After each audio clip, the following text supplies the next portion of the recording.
ఒక సాధారణ పౌరుల పైన ఈ రాష్ట్ర ప్రభుత్వం ఎలా అక్రమంగా కేసులు పెట్టి వేధిస్తుందో తెలిపే సంఘటన ఇది. దాంతో హైకోర్టు సీరియస్ గా తీసుకొని సుమోటాగా కేసును సేకరించాలని చెప్పి సిబిఐకి ఆదేశాలు జారీ చేసింది.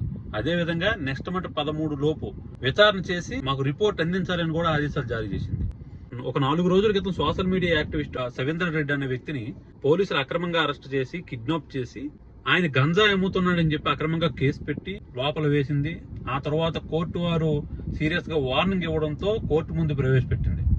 కోర్టు వారు విషయాలన్నీ తెలుసుకున్న తర్వాత ఇది అక్రమ అరెస్ట్ అని చెప్పి ఇమీడియట్ గా రిలీజ్ చేయాలి, ఇలా పౌరుల మీద అక్రమంగా అరెస్ట్ చేయకూడదు, సివిల్ డ్రెస్ లో వెళ్లి కిడ్నాపులు చేయకూడదు అని చెప్పి సీరియస్ గా వారిని వారించింది.